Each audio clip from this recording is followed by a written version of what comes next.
Hariom friends. प्रत्येक दिन हम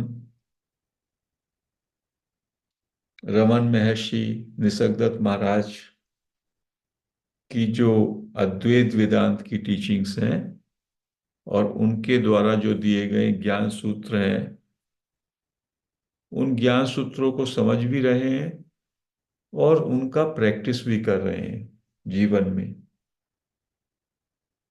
साथ में हम जो बुद्ध का आनापान सती ध्यान है वो भी, और बुद्ध की जो देशना है वो भी, और महावीर की जो देशना है, क्योंकि बुद्ध और महावीर 2500 साल पहले जब इस धरती पर अवतरित हुए तो उन्होंने हमें अद्भुत ज्ञान दिया। उस समय मानवता की चेतना, मानव की चेतना बहुत नीचे स्तर पर गिर गई थी। कर्म कांड में, लोभ में, झूठ में, हिंसा में, इन दोनों लोगों ने मानवता को हिंसा से अहिंसा की ओर, लोभ से निर्लोभ की ओर और परिग्रह से अपरिग्रह की ओर सचेत किया। तो ये दो बुद्ध पुरुष, महावीर और गौतम बुद्ध, दोनों ही स्पिरिचुअल साइंस में, अध्यात्म विज्ञान में उनका कोई कंपैरिजन नहीं। और दोनों के द्वारा जो ज्ञान दिए गए, ज्ञान के सूत्र हैं और आचरण के सूत्र हैं, उनकी चर्चा पूरे विश्व में हो रही है, क्योंकि वो निरपेक्ष हैं। उनको धर्म तो बाद में कहा गया, वो तो दे आर दी, वो सूत्र आचरण के सूत्र हैं और अपने वास्तविकता को जानने के सूत्र हैं। 19th सेंचुरी में, 19वीं शताब्दी में और 20वीं शताब्दी में न जाने कितने और बुद्ध पुरुषों का आगमन हुआ, और उनमें से रमन महर्षि, निसर्गदत्त महाराज, रामकृष्ण परमहंस, अरविंदो और न जाने कितने, जिनको हम जानते भी नहीं हैं और जिन्होंने वही बात कही, वो सब समय समय पर आते रहे और अपनी देशना देते रहे। अब हमारे पास इतना कुछ उपलब्ध है, हमारे पास इन सभी बुद्ध पुरुषों का वाणी के रूप में, उनके सूत्रों के रूप में सब कुछ हमारे पास उपलब्ध है। लेकिन हमारे संस्कारों में हम ये चाहते हैं कि किसी लिविंग मास्टर से, किसी लिविंग सेज से हमारी भेंट हो जाए, और हमारी पूरी चाह यही रहती है कि हम कहीं पे ऐसे व्यक्ति से मिलें जो बुद्धत्व हो, जो जिसमें बुद्धत्व जाग गया हो। और ये एक चाह हमको कभी कभी नुकसान भी दे देती है। इस चाह के होते हुए जो इतने सारे ये बुद्ध पुरुष हैं, महावीर है, गौतम बुद्ध है, रमन महर्षि है, निसर्गदत्त महाराज हैं, रामकृष्ण परमहंस हैं, अरविंदो हैं, इन सब का सब कुछ हमारे पास उपलब्ध है, साहित्य के रूप में, उनकी देशना के रूप में। उसको हम स्वयं, उससे कनेक्ट होने में हमको आलस्य आता है। हम सोचते हैं किसी लिविंग मास्टर पे चले जाएं, वो हमारे सिर पे हाथ रख दे, वो हमें अपनी ब्लेसिंग दे दे और हम कृतकृत्य हो जाएंगे, हम उपलब्ध हो जाएंगे। तो ये कोई सही अप्रोच नहीं है, ये कोई सही दृष्टि नहीं है। हमारी चाह और जिज्ञासा होनी चाहिए सत्य को जानने की। वो सत्य हमको चाहे उनकी वाणी सुनने से मिले, वो लिविंग नहीं है तभी भी उनकी वाणी के रूप में वो है ही। गुरु ग्रंथ साहब में है, सारे गुरुओं की वाणी है। तो आज यदि गुरु नहीं है तो उनकी वाणी है गुरु ग्रंथ साहब में। ऐसे ही ये सारे संत जो हैं उनकी सब वाणी है। और अभी जो 19th और 20th सेंचुरी में, 19वीं और 20वीं सदी में जो ये संत हुए हैं, रमन महर्षि, निसर्गदत्त महाराज, श्री सिद्ध रामेश्वर महाराज, उन सब का तो सब कुछ जो उन्होंने बोला उसका कंपाइलेशन हम पे है। जो उन्होंने प्रैक्टिस बताई वो भी हमारे पास है। तो हमें कहीं जाने की जरूरत नहीं। हाँ, यदि कोई निर्विवाद ऐसा गुरु आपको मिल जाए, लिविंग मास्टर, जो उतना ही शुद्ध बुद्ध हो, उतना ही उपलब्ध हो, उतना भी कहना गलत है, जो उपलब्ध हो, तो उसकी शरण में जाना निश्चित ही श्रेयस्कर होगा। लेकिन ऐसे वैसे किसी को ही गुरु मान करके और उसकी बातें, बताई गई बातों पे हम चलें तो हम भटक सकते हैं।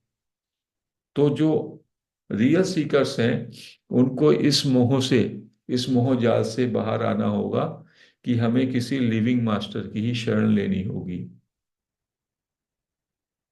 लिविंग मास्टर हो, लेकिन वो सत्पुरुष हो, वो जागृत हो,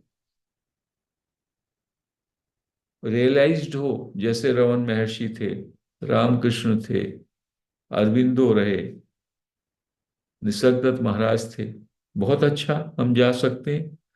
और जब तक हमको नहीं मिलता तो हम लोग इन बुद्ध पुरुषों की जो वाणी है, जो उनकी देशना है, उसको समझते हुए उसके साथ, उसके अनुसार आचरण करें, उसके अनुसार हम अपने को आगे बढ़ाएं आध्यात्मिक यात्रा पर। ये ज्यादा श्रेयस्कर मार्ग है, ये मार्ग ज्यादा उत्तम है, क्योंकि इसमें कुछ गिरने का चांस नहीं है, इसमें कुछ भटकने का चांस नहीं है। अन्यथा जो खुद ही ना जगा हुआ है, जो खुद ही जगा हुआ नहीं, वो आपको क्या जगाएगा? वो आपको भटका देगा। और अधिकांश जो अपने मास्टर्स हैं, जो सो कॉल्ड मास्टर्स हैं, वो खुद ही नहीं जगे हुए, वो खुद ही जागृत नहीं है। क्योंकि ये जागृति, ये बुद्धत्व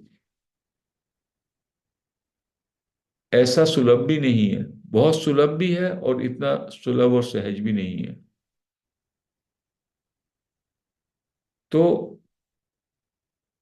इनकी वाणी जो हम रोज सुनते हैं, इनके जो सूत्र हम रोज सुनते हैं इन बुद्ध पुरुषों के, और जो हम प्रैक्टिसेस करते हैं, इसमें भी हमारे अंदर एक संतुष्टि का भाव आ जाना चाहिए। Yes, this is the ultimate truth.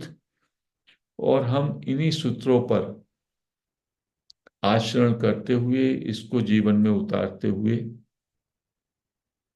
सहज रूप से अपने स्वरूप का बोध करें। ये हमारे अंदर ये बात गहरे से बैठ जानी चाहिए। क्योंकि यदि हम ढुलपुल हैं, कभी हम किसी सत्संग में जुड़ते हैं, कभी दूसरे सत्संग में चले जाते हैं, कभी किसी ग्रुप को ज्वाइन करते हैं, कभी छोड़ के चले जाते हैं, तो फिर हम ऐसे ही दौड़ते भागते रहेंगे और हम कहीं पे भी ठहर नहीं पाएंगे। तो बुद्ध ने भी ये कहा, महावीर ने भी ये कहा, आप जांचो। आप किसी गुरु पे जाते हैं, आप किसी ज्ञान को से आपका संयोग होता है, उस ज्ञान को, उस बुद्ध पुरुष को जानो। अपनी जो भी आपकी आत्मा है अंदर, उससे उसकी जांच करो, ये सही है कि नहीं है। और सही है तो फिर टिको, नहीं ठहरोगे, नहीं टिकोगे तो कल्याण नहीं होगा।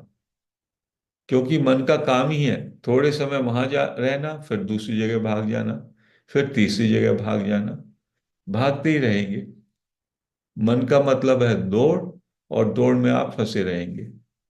तो दौड़ में फंसे रहेंगे तो जब ठहरेंगे नहीं तो कहीं भी आपका ठहराव नहीं आएगा। और स्वरूप में लौटने का बात, वो सहज स्वरूप में लौटना तभी संभव है जब आप ठहर जाएं, जब आपके जो मन का दौड़ है वो रुक जाए। यदि हम अपने मन को ही नहीं ठहराव में ला पा रहे, तो हमारी भाग, हमारी दौड़, हमारी गति, हमारी क्रिया,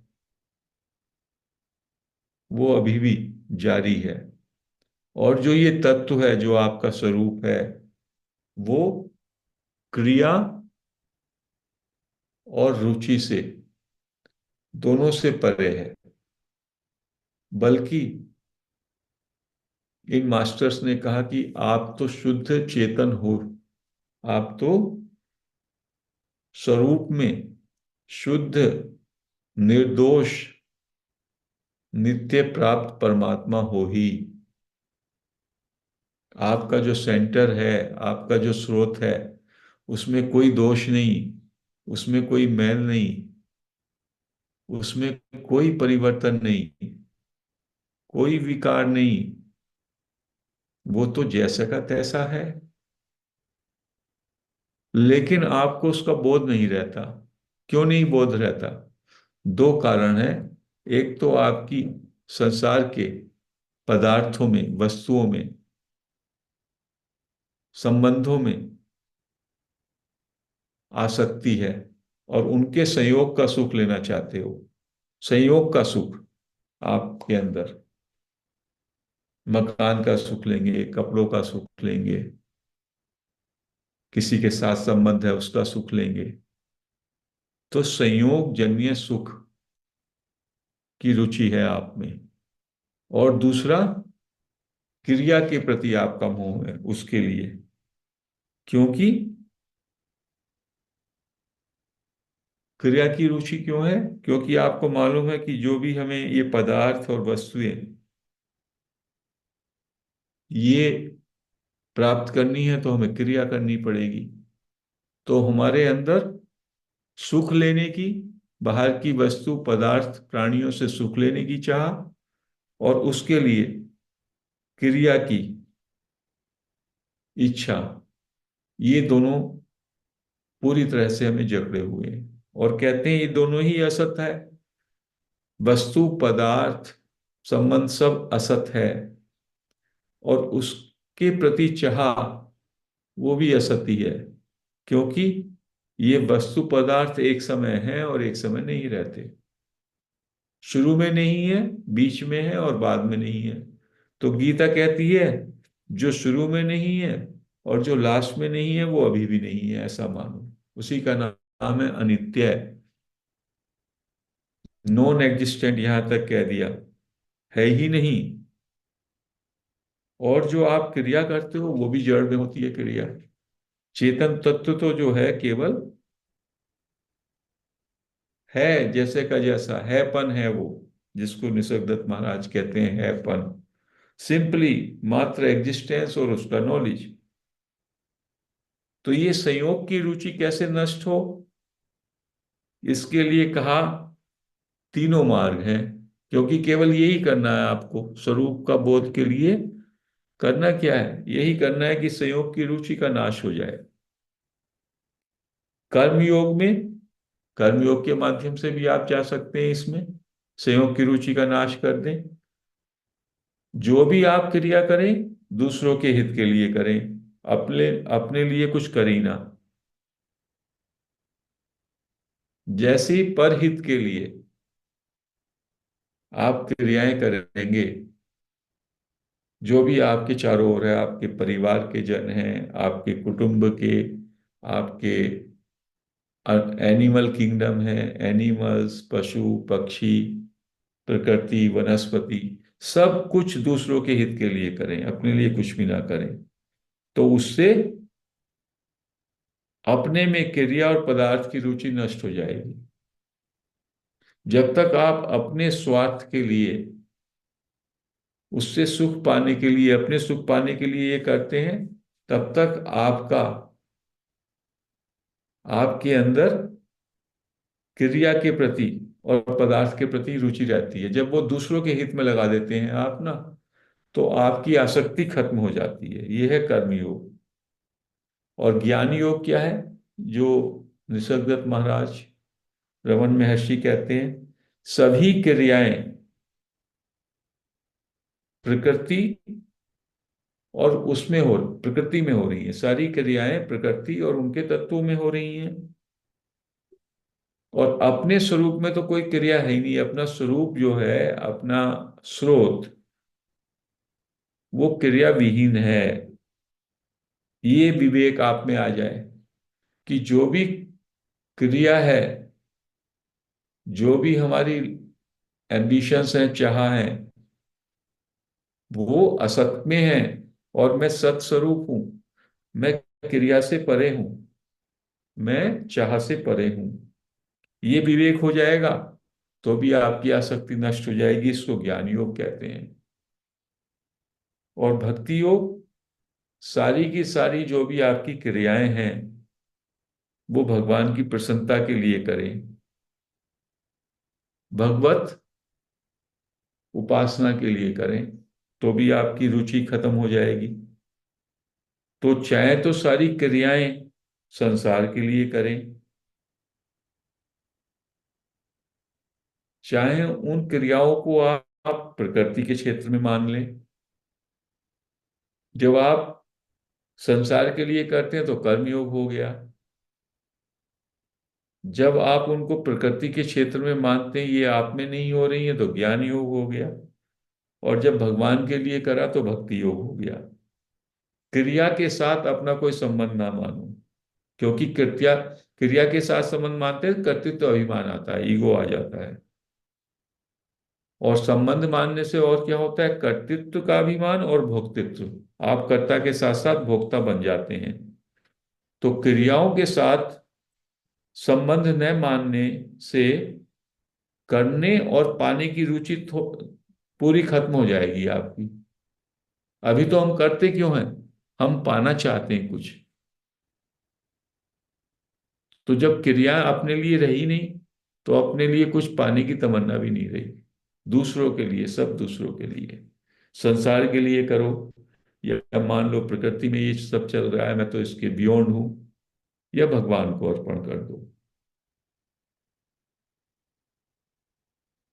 तो ये जो हमारी धारणा है कि हमें भोग मिल जाए, पदार्थ मिल जाए, रुपया मिल जाए, इस तरह की जो आसक्ति रहती है संयोग की, वो संयोग की आसक्ति जो है वो भ्रांति है। क्योंकि कभी किसी का संयोग रहता ही नहीं।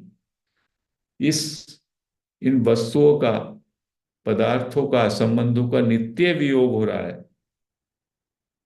जिसका नित्य वियोग है, क्षण क्षण जा रही है। आप अपने शरीर को देखो, शरीर बचपन में था, वो चला गया, जो बचपन का शरीर था। थोड़े बड़े हुए, किशोरावस्था का चला गया, युवावस्था का भी चला गया। अभी ये थोड़ा चल फिर रहा है, ये भी चला जाएगा। नित्य इसका वियोग हो रहा है। और ऐसी जो हमारी वस्तुएं हैं, हमारा धन है, वो भी जा रहा है। चीजें भी हमारे हाथ से निकल रही हैं। हमको लगता है वो हमारे साथ है। अब यदि आप 60-70 पे की अवस्था में हैं, तो कभी आपने अपने बच्चों का दृष्टि देखा है? आप उनको नियंत्रण करना चाहते हैं। आप अभी भी सोचते हैं कि मैं सबका करता हूं, सबका कंट्रोलर हूं। लेकिन उनसे पूछें, वो मन में सोचते हैं ये 2 4 5 साल में चले जाएंगे, और ये सब पे जकड़े हुए बैठे हैं। तो सेजिज ने यह कहा कि किसी पे भी आपका, किसी क्रिया पे, किसी साधन पे, किसी सामग्री, ये प्रकृति का क्षेत्र है, असत का क्षेत्र है। अपने से इसको ना जोड़ो। जिसका संयोग होगा उसका वियोग भी होगा। तो इसलिए जिसका वियोग होना ही है, और जो पहले भी नहीं था उसके साथ क्या हमारा संबंध। वो तो आना जाना है, माया का क्षेत्र है, अनित्य है। और इसलिए संसार के संयोग में दुख ही दुख है।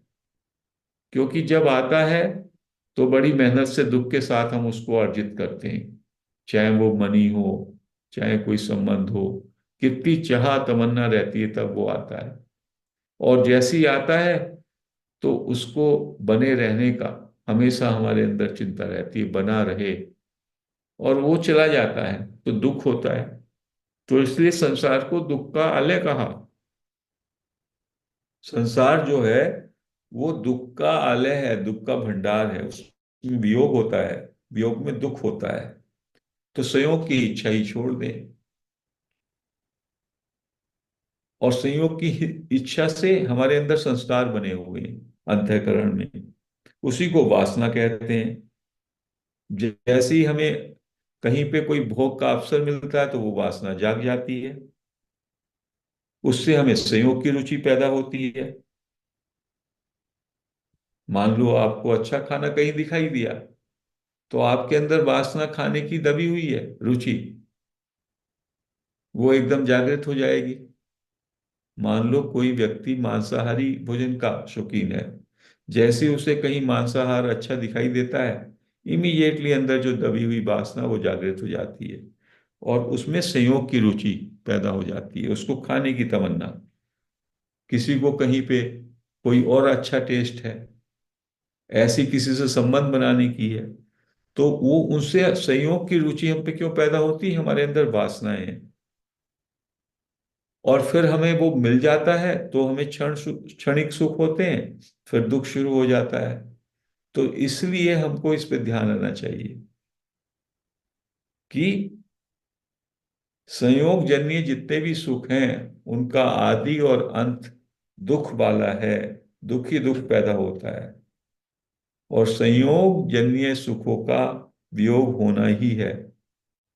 तो यदि उसमें रमने की कोशिश करेंगे तो वो दुख ही देगा आपको, दुख ही देगा। तो संपूर्ण जो ये पदार्थ हैं, वस्तुएं हैं और क्रियाएं हैं, ये निरंतर असत का क्षेत्र है, प्रकृति का क्षेत्र है, और इसका नित्य वियोग हो रहा है। और आपका जो स्वरूप है परमात्मा, शुद्ध चेतन, उसका हमेशा नित्य योग है, नित्य प्राप्त है। लेकिन प्रकृति की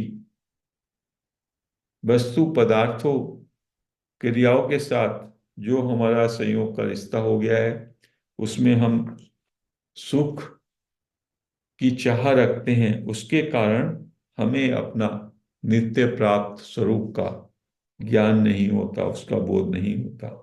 तो उसके लिए हमको ये युक्तियां हैं कि जो भी कुछ आप करना चाहते हैं वो सब तो दूसरों के लिए अर्पण कर दें, तो कर्मयोग हो गया। क्रिया छूटती नहीं है आदमी से, करना ही चाहता है तो दूसरों के लिए करे निष्कामता से, कर्मयोग हो गया। अपने लिए तो विश्राम करें, सहज अवस्था, क्योंकि ये सारी क्रिया, ये सारे उथल पुथल, ये प्रकृति के क्षेत्र में।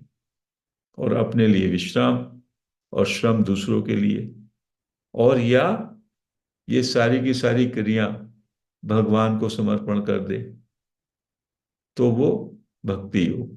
तो कर्म योग, ज्ञान योग, भक्ति योग वास्तव में साथ साथ ही चलते हैं। इसमें से जो आपको अच्छा लगे उसको अपनाएं या साथ साथ चलें। लेकिन जिसका भी गाइडेंस लें, ये याद रखें कि वो 100% 24 कैरेट गोल्ड की तरह प्योर हो, चाहे वो शरीर में है या नहीं है। शरीर में नहीं है तो उसकी वाणी है उस मास्टर की हमारे पास, उससे अपने को कनेक्ट करें, तो कम से कम धोखा नहीं खाएंगे। नहीं तो इधर उधर के masters, so called modern masters, वो आपको व्यवहारिक जीवन का संयोग जन्य सुख के विषय में कैसे उसको अधिक पाना है, या कैसे अर्जन करना है, या मन को कैसे शांत करना है, यह सेल्फ हेल्प टेक्निक तो बता सकते हैं। बट जो आपका स्वरूप है, आत्मा का ज्ञान, वो तो केवल एक आत्मवेत्ता जिसने उसको स्वयं अनुभव किया हो, वो ही बता सकता है। और वो भी कैसे बताएगा? वो अकथनीय है, संकेत के माध्यम से बताएगा। और वो सारे का सारा ज्ञान हमको इन पुस्तकों से मिल सकता है, इन उनकी वाणी से मिल सकता है, जो उनके साथ लोग रहे या जो उस बात को समझ पा रहे हैं, उनके साथ सत्संग करने से मिल सकता है। तो इससे हम कम से कम जो भटक जाते हैं, जो हमें लोग भटका के इधर उधर ले जाते हैं, उससे बचे रहेंगे। तो आज हम इस सत्संग को यही समाप्त करते हैं इस बात के साथ कि जहां से भी हम ज्ञान लें, जहां पे भी हम कोई प्रैक्टिसेस करें, वो शुद्ध गुरुओं से जुड़ें। हम सच्चे संतों की वाणी से जुड़ें। उनकी गाइडेंस में ही हम उपलब्ध हो सकते हैं, हमारे अंदर जागृति आ सकती है। हरिओम।